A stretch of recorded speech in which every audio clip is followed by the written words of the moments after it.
네, 오늘 수요 찬양 예배 말씀 다니엘서 9장 1절부터 19절까지 말씀입니다. 조금 본문이 긴데요. 다니엘서 9장 1절로 19절을 찾아서 읽으시고 다니엘의 기도라는 제목으로 함께 말씀 공부하겠습니다. 지난주까지 8장의 내용을 살폈는데 8장에 어떤 내용이 있었습니까? 수량과 수렴소에 대한 이야기가 나옵니다. 수량, 메데바사 제국 의미하죠. 이 메데바사 제국이 뒤에 등장하는 수렴소, 즉 헬라 제국의 알렉산더에 의해서 정복을 당하게 됩니다. 그런데 헬라 제국 역시 이제 알렉산더가 죽고 난 후에 4개로 나뉘어지게 되죠. 세상 역사를 보면은 제국의 역사를 보더라도 절대 영원한 나라는 없었습니다. 주권은 하나님만 가지고 계시다라는 사실을 우리에게 거듭거듭 보여주었습니다. 인류의 모든 역사는 하나님의 경영, 하나님의 입으로 하신 말씀 그대로 진행이 됩니다. 하나님이 역사의 주권자이시고 모든 것을 친히 경영하십니다. 말세를 살아가는 성도들이 영원히 붙들어야 할 가치는, 절대적인 가치는 바로 하나님의 말씀입니다. 이제 다니엘서 9장을 시작을 하면서 다니엘서도 후반부로 가고 있습니다. 우리가 그동안 다니엘서를 공부하면서 다니엘이라는 인물을 떠올리면은 가장 인상적인 모습이 무엇이었는지요? 여러 가지가 있겠지만 바로 기도하는 모습이었습니다. 다니엘은 기도하는 사람이었습니다. 오늘 말씀을 통해서도 우리가 기도에 대해서 생각해 보면 좋겠습니다. 깊은 기도가 하루아침에 되어지는가? 그렇지 않습니다. 어떤 분은 표현하기를 기도는 중노동이라고 하죠. 왜 기도가 중노동이겠습니까? 기도할 때 물론 육체적인 수고가 따르기도 하죠. 작정 기도를 드리고 또 금식으로 기도하기도 하고 합심으로 그렇게 기도하기도 하지만 기도가 중노동이 되는 중요한 이유가 여기에 있다고 생각합니다. 사탄 마귀는 하나님과 우리 사이가 가까워지는 것을 제일 싫어합니다.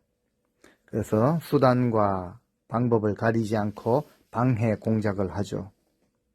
그 치열한 전쟁이 벌어지는 현장이 기도의 자리이기 때문에 기도는 중노동이라고 할 수 있습니다. 우리가 주님께 가까이 가려고 하면 엄청난 방해가 생깁니다. 그렇기 때문에 많이 힘들죠. 또 우리 스스로도 기도하지 못하는 핑계와 그런 방해물들이 많이 있습니다. 그런데 다니엘은 포로로 끌려온 그 먼 타향에서도 뜻을 정하고 습관을 따라 마음을 하나님께 두고 방에 창문을 열어놓고 그렇게 기도했습니다. 사자굴에 던져진다는 사실을 알고도 그는 기도했죠. 다니엘은 위기 때마다 항상 기도했습니다. 전에 하던 대로 습관대로 기도를 했고 노년이 된 다니엘, 고령이 된 다니엘은 지금도 그 습관을 따라 기도하는 모습을 발견하게 됩니다. 1절 말씀부터 보시겠습니다. 메대 족속 아하수에르 아들 다리오가 갈대아 나라 왕으로 세움을 받던 첫 해에, 메대 족속의 아하수에르 아들 다리오가 갈대아 나라, 그러니까 바벨론이죠. 바벨론의 왕으로 즉위한 지 원년, 그 통치 원년에 2절에 보니까 다니엘이 책을 읽다가 그 책을 통해서 하나님께서 하신 말씀으로 이제 선지자 예레미야에게 알려주신 그 연수를 깨달았다. 어떤 내용입니까? 예루살렘이 지금 황폐해진 지 70년이 다 되어 가는데요. 그 황폐함이 70년 만에 그치리라 라는 사실을 기도 중에 예레미야서를 읽다가 깨닫게 된 것입니다. 다니엘의 기도는 그저 감성적인 그런 기도가 아니라 책을 통하여서 예레미야서를 통하여서 말씀을 깨닫게 되었죠. 언약, 그 약속을 근거로 해서 지금 기도를 하고 있었던 것입니다. 그때 깨달은 것이 있는데 예루살렘이 70년 동안 황무지가 될 것이라. 그리고 70년이 지나면은 그 황폐함이 그치리라 라는 말씀을 통해 크게 깨닫게 됩니다. 아, 우리 민족이 이제 곧 해방이 되는구나. 하나님께서 한번 하신 말씀은 그대로 이루어진다라는 사실을 붙들고 이제 곧 해방이 되는 것을 깨닫게 됩니다. 그렇습니다. 하나님은 우리 인생처럼 실현하지 아니하십니다. 허투루 말씀하시지 않는다는 것이죠. 우리가 다 안다라고 생각하는 사실인데요. 정말 중요한 사실이 바로 하나님의 언약은 반드시 이루어진다. 하나님이 하신 약속은 어떤 경우에도 반드시 끝까지 지키신다라는 사실입니다. 하나님의 약점이라고 볼 수도 있습니다. 전능하신 하나님이신데 약한 부분이 있다라는 거죠. 하나님의 약속을 붙들고 하나님의 말씀을 붙들고 나아오는 것. 그 사람들에게 참 약하십니다. 누구든지 사랑하는 자가 약자이죠. 부모와 자식 관계를 보더라도 부모가 항상 약자입니다. 왜 그렇습니까? 자식을 사랑하니까. 우리 하나님이 제일 약한 부분이 있다면은 바로 자녀된 하나님의 백성들이 하나님 약속하지 않았습니까? 이렇게 말씀하지 않았습니까? 라는 거 붙들고 간절하게 눈물로 기도하는 것. 여기에 하나님이 참 약하시죠. 이 다니엘이 예레미야서를 놓고 기도하다가 그 책을 읽다가 또 깨닫게 됩니다. 70년 만에 우리 백성들이 이 예루살렘으로 돌아오겠다라는 이 사실을 깨닫게 됩니다. 어디에 나와 있는가요? 예레미야서 25장 9절부터 13절까지 말씀을 보면 나와 있습니다. 짧게 그 배경이 잠깐 나오는데요. 제가 읽어드리겠습니다. 보라, 내가 북쪽 모든 종족과 내 종 바빌론의 왕 느부갓네살을 불러다가 이 땅과 그 주민과 사방 모든 나라를 쳐서 진멸하여 그들을 놀램과 비웃음거리가 되게 하며 땅으로 영원한 폐허가 되게 할 것이라 여호와의 말씀이니라. 내가 그들 중에서 기뻐하는 소리와 즐거하는 소리와 신랑의 소리와 신부의 소리와 맷돌 소리와 등불빛이 끊어지게 하리니 이 모든 땅이 폐허가 되어 놀랄 일이 될 것이며 이 민족들은 70년 동안 바벨론의 왕을 섬기리라. 여호와의 말씀이니라. 70년이 끝나면 내가 바벨론의 왕과 그의 나라와 갈대아인의 땅을 그 죄악으로 말미암아 벌하여 영원히 폐허가 되게 하되 내가 그 땅을 향하여 선언한 바 곧 예레미야가 모든 민족을 향하여 예언하고 이 책에 기록한 나의 모든 말을 그 땅에 임하게 하리라. 예, 다니엘이 깨닫게 되죠. 아, 우리가 이제 70년 만에 해방이 되겠구나. 다니엘은 말씀을 읽는 가운데 깨닫게 됩니다. 과거에 우리 조상들이 우상 숭배 그리고 하나님께 불순종하는 것을 거듭하는 이 민족을 징계하기 위해서 하나님께서 예레미야 선지자를 통해 예언하신 말씀, 그 70년간의 포로 생활이 이제 거의 다 마쳐지고 있다라는 사실을 깨닫게 됩니다.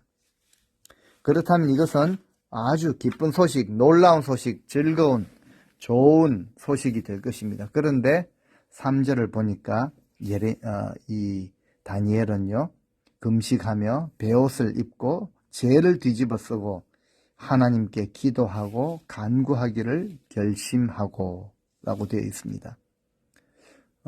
조금 이렇게 맞지 않죠. 이제 곧 해방되는데 기간을 따져보니까요. 이제 다니엘 나이로 따져보니까 이제 한 1, 2년 후면은 이 민족이 해방될 것인데 고령의 다니엘은 금식을 합니다. 베옷을 입고 죄를 뒤집어 쓰고 기도하기를, 간구하기를 결심하게 됩니다. 이처럼 좋은 소식을 들었다면, 해방의 소식을 들었다면, 그 약속을 확실하게 믿는다면 춤을 추고 잔치를 벌이고 그렇게 해야 할 텐데 다니엘의 기도를 통하여서 기도가 또 어떤 그런 교훈을 우리에게 주는지 보여주시고 있습니다. 이 민족을 향한 그 하나님의 정한 때 70년이 끝나고 이제 곧 해방되는 것을 보면서 다니엘은 더 깊은 기도의 자리로 들어갑니다. 사실 70년 포로 생활은요, 하나님께서 그 백성들이 탐욕으로 인해 언약을 파기했기 때문에, 어떤 언약을 파기했습니까? 정말 이 6년간 일하고 한 7년째 되던 해 노예들도 종들도 해방시켜 주어야 하고 땅을 쉬게 하는 이런 법을 어겼죠. 탐욕으로 인해서 그들은 착취를 합니다. 불의를 행하게 됩니다. 6년째 되던 해 하나님께서 더 풍성하게 주셔서 한 해 쉬더라도 다 살아갈 수 있도록 그렇게 법으로 만들어 주셨는데 그 백성들은 그렇게 하지 못했다라는 거죠. 착취하며 불의를 행하며 악을 행하였기에 하나님께서는 강제로 그 땅을 70년 동안 쉬게 하신 것입니다. 이것을 다니엘이 기도 가운데 깨닫게 된 것입니다. 우리가 지금 이런 환난과 어려움과 고난을 겪고 있는 것이 바로 우리가 탐욕에 붙들려 하나님 앞에서 이 언약을 깨뜨린 이유 때문이었구나라는 것을 발견하게 되죠. 이제 곧 해방된다, 신난다, 우리에게 밝은 날이 올 것이다 라는 것이 아니라 우리가 지금까지 당하였던 이 고난의 원인을 깨닫게 된 것입니다.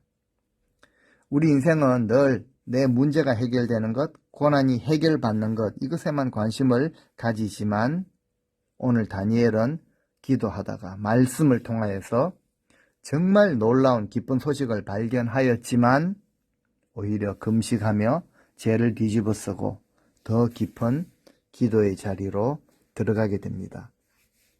왜 우리가 이런 고난을 받아야 했는가? 우리 조상들의 그 하나님이 주신 언약을 깨뜨리고 불순종했던 죄가 있었구나 라는 것을 깨달은 것입니다. 우리 동족 유대인이 70년간 포로살이를 했지만 포로 기간이 거의 끝나가는 지금도 우리 민족은 철저하게 회개하지 않고 있으며 이제 고국으로 돌아가 무너진 예루살렘 성전을 속히 회복하고 우리 인간의 구원을 위해 이 땅에 오실 메시아를 맞이해야 하는 이 사명을 잊어버리고 이 포로 생활, 이제 70년 가까이 익숙해진 포로 생활에 안주하고 있었던 것이죠. 그래서 다니엘은 이 포로된 백성들이 어서 돌아가서 황폐된 예루살렘 성전을 복구하고 우리 하나님의 그 구원 계획이 차질 없이 이루어지기를 지금 간구하고 있는 것이죠. 이 귀한 이유가 있기 때문에 금식을 하고 베옷을 입고 죄를 뒤집어쓰며 이것이 바로 하나님 앞에서 민족의 죄를 끌어안고 기도하는 이런 모습을 보이고 있는 것입니다. 4절, 5절, 6절의 말씀인데요. 내 하나님 여호와께 기도하며 자복하여 이르기를 크시고 두려워할 주 하나님, 주를 사랑하고 주의 계명을 지키는 자를 위하여 언약을 지키시고 그에게 인자를 베푸시는 이시여, 우리는 이미 범죄하여 패역하며 행악하며 반역하여 주의 법도와 규례를 떠나사오며 우리가 또 주의 종 선지자들이 주의 이름으로 우리의 왕들과 우리의 고관과 조상들과 온 국민에게 말씀한 것을 듣지 아니하였나이다. 다니엘 자신은 허물이 없을 만큼 의로운 사람이었음에도 불구하고 이 기도의 특징을 보면요, 자신을 죄인으로 간주합니다. 백성들의 죄를 속하여 주실 것, 예루살렘의 회복을 간구하고 있습니다. 참 위대한 그런 영혼의 부르짖음이죠. 오늘 이 기도에 보면은 참 마음에 와닿는 표현이 5절 말씀, 우리는 이라는 고백입니다. 우리는 이미 범죄하여 패역하며 행악하며 반역하여 주의 법도와 규례를 떠났습니다. 다니엘이 지금 혼자 기도하는데요. 그 표현을 보면은 하나님, 우리 조상들이 이런 죄를 범했습니다. 우리 조상들이 왜 그랬을까요? 불순종했던, 우상까지 섬겼던 조상들을 손가락질하는 것이 아니라 나부터 하나님 앞에 회개하겠다라는 자세이죠. 우리는이라는 이 표현, 공동체의 죄를 끌어안고 자신의 죄로 여기며 기도했다라는 놀라운 사실입니다. 우리 조상들이 죄를 지어 하나님이 심판하셔야만 했던 그 쓴 열매를 지금 후손들이 거두고 있는데 그 조상들을 향하여 나쁜 사람들, 배역한 자들이라고 하지 않고 우리는이라고 하면서 공동체의 그 아픔, 그 죄를 내 아픔으로 나의 죄로 여길 줄 아는 놀라운 성숙한 신앙의 모습, 다니엘의 기도를 우리가 지금 보고 있습니다. 내가 범죄했고 내가 패역했고 반역했으며 내가 주의 법도와 규례를 떠났습니다 라는 고백이죠. 이스라엘의 모든 범죄는 하나님의 법도와 규례, 하나님의 계명을 떠난 것으로 그렇게 설명이 되어지고 있습니다. 그렇습니다. 하나님의 백성들은 하나님의 법, 그 법도, 하나님이 정하신 규례, 하나님이 주신 계명을 저버리면 안 되는 것이죠. 하나님의 백성이라면 하나님의 그 법의 테두리 안에 있어야 하고 하나님의 규례를 따라야 하고 하나님의 계명에 순종해야 하는 것입니다. 벗어나면 죄악의 길로 들어선 것이 되죠. 이스라엘 백성에게는 하나님의 율법, 그 계명을 가졌다라는 대단한 자부심이 있었지만 그 계명을 따라 살지 못했죠. 다니엘은 이런 조상들의 죄를 자신의 죄로 여기며 우리가 범죄하였습니다 라고 금식까지 하면서 회개하는 것입니다. 이 말씀에 비추어 본다면 우리 역시 우리 조상들, 선조들의 죄를 끌어안고 하나님 앞에 회개의 자리로 나아가야 합니다. 우리 조상들이 어떤 조상입니까? 어떤 민족이었습니까? 사신 우상에게 절을 했던, 빌었던 그런 민족이었습니다. 일제시대에는요, 신사 참배를 했던, 그리고 참배하지 않는 믿음의 백성들을 핍박까지 했던 그런 교회 지도자들, 이 죄를 우리는 하나님 앞에서 철저하게 회개해야 하는 것이죠. 6절 말씀입니다. 우리가 또 주의 종 선지자들이 주의 이름으로 우리의 왕들과 우리의 고관과 조상들과 온 국민에게 말씀한 것을 듣지 아니하였나이다. 지금은 자신이 실수를 하고 자신이 잘못하고도 책임을 남에게 뒤집어 씌우기를 잘하는 시대인데요. 남을 비난하기에 앞서서 그들의 잘못까지도 내 아픔으로 여기며 우리의 죄를 용서하소서라는 이런 마음으로 우리가 기도할 수 있는가? 7절 말씀에도 보면 주여, 주는 의로우십니다.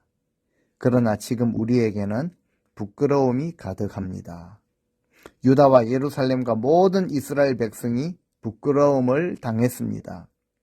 가까운 곳에서부터 먼 곳까지 주님께서 여러 나라에 흩어놓으신 모든 백성이 부끄러움을 당했습니다. 우리는 주께 범죄하였습니다. 우리가 하나님께 충성되지 못했습니다.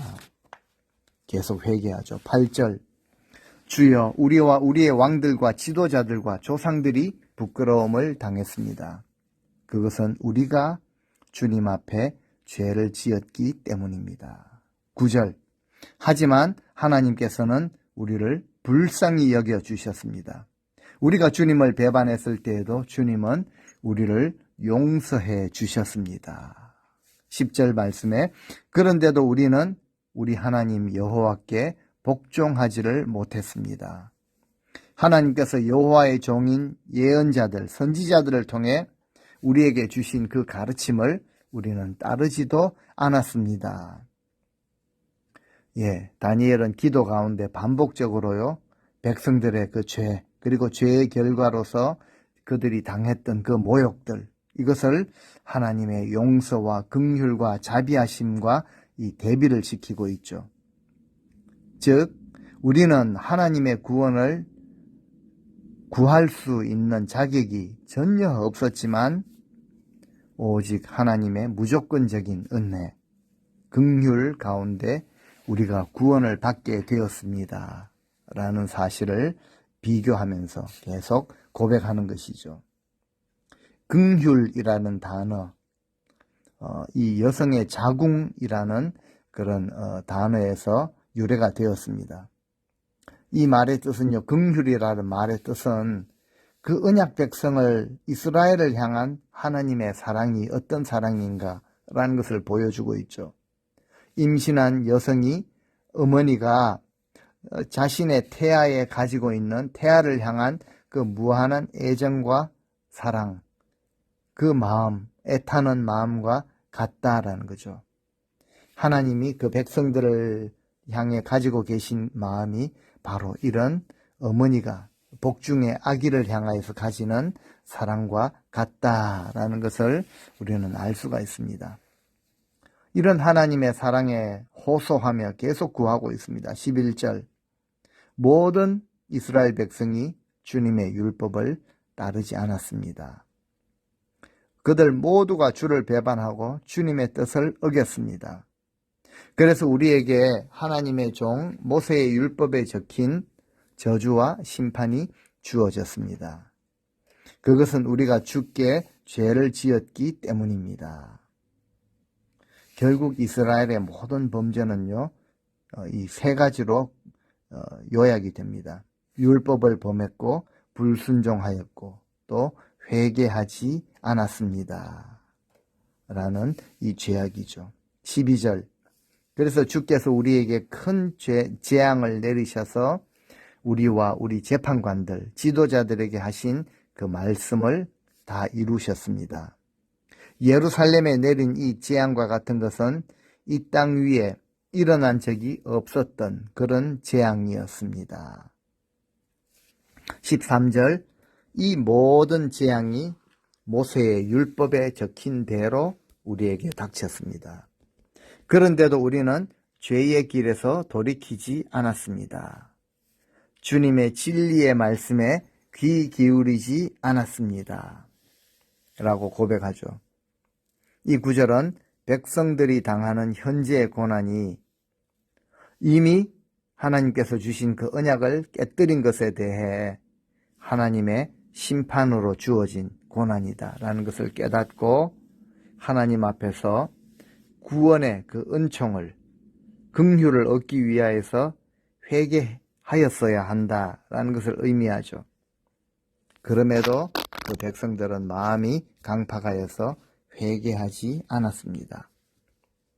그래서 이렇게 고백하죠. 우리는 우리의 죄악을 떠나고 주의 진리를 깨달아 우리 하나님 여호와의 얼굴을 기쁘게 하지 아니하였나이다 라고 그렇게 고백하는 것입니다. 14절 말씀, 여호와께서 재앙을 준비해 두셨다가 우리에게 닥치게 하셨습니다. 하나님 여호와께서 하시는 일은 다 의로우신데도 우리는 주님을 따르지 않았습니다. 이 재앙을 간직하여 두셨다가 라는 표현이 나오죠. 문자적으로는요, 여호와께서 우리의 죄악을 계속해서 주의 깊게 살피신다라는 뜻입니다. 그렇습니다. 하나님은 우리의 모든 행위를 살피시죠. 거기에 우리의 모든 죄가 포함이 되어 있습니다. 우리의 죄악을 살피시는 분입니다. 모든 것을 보시고 모든 것을 알고 계시는 분이시죠. 15절에 계속 고백합니다. 우리 주 하나님, 주는 주님의 능력으로 우리를 애굽에서 이끌어내셨습니다. 그 일로 지금까지 주의 이름이 명성을 얻었습니다. 유명해졌다라는 말이죠. 주여, 우리가 죄를 지었고 잘못을 저질렀습니다. 다니엘은요, 계속해서 하나님 앞에서 우리가 죄를 범한 것이었습니다 라고 고백합니다. 이처럼 정말 겸손하게 조상과 민족의 죄를 자신의 죄로 여기며 그렇게 겸손하게 하나님 앞에 회개를 하고 있습니다. 이제 거기에 이어서 본격적으로 하나님 앞에 간구를 하기 시작하죠. 16절 말씀입니다. 주여, 주의 의로우심을 따라 주의 거룩한 산이자 주의 성인 예루살렘에서 주의 진노를 거두어 주십시오. 우리의 죄와 우리 조상들의 악한 죄 때문에 우리 주변의 모든 백성이 예루살렘과 주님의 백성을 욕하고 비웃습니다. 구하옵나니 진노를 거두어 주십시오 라고 기도를 하고 있습니다. 참 놀라운 중보자의 그런 모습이죠. 주님의 진노를 거두어 달라 라고 하나님 앞에 구하기 시작합니다. 17절, 우리 하나님, 이제 주의 종의 기도와 간절한 그 간구를 들어주십시오. 주를 위하여서 이 폐허가 된 주의 성전을 다시 일으켜 주십시오. 성전을 다시 일으켜 달라는 것이죠. 성전 중심의 신앙관이 나타납니다. 다니엘은 어린 나이에 포로로 끌려왔지만 매일 하루에 3번씩 예루살렘 성전을 향한 창문을 열어놓고 기도했습니다. 지금도 그렇게 기도하죠. 주를 위하여 주의 얼굴빛을 주의 황폐한 성소에 비추어 주옵소서라고 지금 기도하고 있는 것입니다. 주의 얼굴빛이 무엇입니까? 이스라엘을 향한 하나님의 긍휼과 사랑, 그리고 구원의 소망을 가리키는 것입니다. 주님의 얼굴을 구해야 하는 것이죠. 그렇습니다. 주님의 얼굴빛, 하나님의 얼굴빛을 한 번만이라도 가정에, 우리 삶에, 우리 교회 위에 비추어 주시면 끝나버리죠. 그래서 우리는 주님의 능력을 구하기 이전에 주의 얼굴빛을 구해야 합니다. 18절 말씀, 나의 하나님, 내 말을 귀 기울여 들어주시고 눈을 떠서 우리에게 닥친 끔찍한 일, 이 황폐함을 좀 봐주십시오.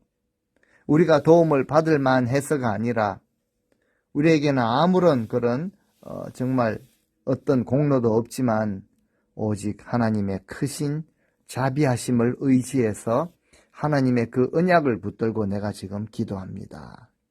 마지막 19절이죠. 주여 들으소서, 주여 용서하소서, 주여 귀를 기울이시고 행하소서, 지체하지 마옵소서. 나의 하나님이여, 주 자신을 위하여 하시옵소서. 이는 주의 성과 주의 백성이 주의 이름으로 일컫는 바 됨이니이다. 여기서 참 유명한 구절입니다. 주여 삼창이 여기서 나왔죠. 주여 들어주십시오. 주여 용서해 주십시오. 주여 들으시고 이루어 주십시오. 주님을 위하여서 이 일을 늦추지 마십시오. 왜냐하면 이곳은 주의 성이고 우리는 주의 백성이기 때문입니다. 오늘 말씀을 통하여서 다니엘의 그 기도에 나타나는 참 놀라운 그런 모습을 살펴보았습니다. 먼저는 이제 곧 1년, 2년 후면은 우리 민족을 해방시키실 그 하나님의 약속을 발견하게 되었고요. 이것을 확실하게 보고 있습니다. 그렇다면은 이렇게까지 기도할 필요가 있을까라는 것이었죠. 그런데 다니엘은요, 그 민족의 죄, 조상들의 죄를 자신의 죄로, 온전히 자신의 죄로 여기며 하나님 앞에 그렇게 겸손하게 구하죠. 금식을 하면서 구합니다. 우리가 범죄하였습니다. 우리가 큰 실수를 저질렀습니다. 철저하게 용서를 구하며 회개하고 있습니다. 자신을 깨뜨리며 하나님의 긍휼하심을 구하고 하나님의 자비하심을 구하고 하나님의 얼굴을 구하며 기도하죠. 주의 이름 때문에 주의 영광을 위하여 주의 백성을 위하여 이 죄를 용서하여 주옵소서 라고 기도하실 수 있어야 합니다. 예레미야 29장 11절에서 14절에 이제 하나님의 언약이 나타나죠. 제가 읽어드리겠습니다. 여호와께서 이와 같이 말씀하시니라. 바벨론에서 70년이 차면 내가 너희를 돌보고 나의 선한 말을 너희에게 성취하여 너희를 이곳으로 돌아오게 하리라. 여호와의 말씀이니라. 너희를 향한 나의 생각을 내가 아나니 평안이요 재앙이 아니니라. 너희에게 미래와 희망을 주는 것이니라. 너희가 내게 부르짖으면 내게 와서 기도하면 부르짖으며 내게 와서 기도하면 내가 너희들의 기도를 들을 것이요 너희가 온 마음으로 나를 구하면 나를 찾을 것이요 나를 만나리라. 이것은 여호와의 말씀이니라. 나는 너희들을 만날 것이며 너희를 포로된 중에서 다시 돌아오게 하되 내가 쫓아보내었던 나라들과 모든 곳에서 모아 사로잡혀 떠났던 그곳으로 돌아오게 하리라. 여호와의 말씀이니라. 아멘. 예, 분명하게 하나님 예레미야를 통해서 약속을 하셨습니다. 70년이 차면은 너희를 돌보고 이곳으로 돌아오게 하리라. 그렇습니다. 하나님은 말씀하신 그대로 70년 만에 그 백성들 그 땅으로 돌아오게 하시지만 성도들의 그 기도, 특별히 중보 기도를 통하여서 모든 구원의 역사를 이루어 가시겠다라는 뜻이죠. 우리 성도님들 기도가 어떤 분들은 굉장히 힘든 것으로 잘 안 되는 것으로 여기실지 모르겠습니다. 다니엘 우리 기도를 살폈는데요. 다니엘과 같이 또 성경에 나오는 많은 믿음의 선진들과 같이 하나님의 그 약속을 붙들고 기도하시되 특별히 다니엘처럼 겸손하게 철저하게 회개하며 하나님의 얼굴을 구하시고 간절하게 함께 기도의 자리에 나아가실 수 있는 우리 모든 성도님들 되시기를 주님의 이름으로 축원드립니다. 아멘.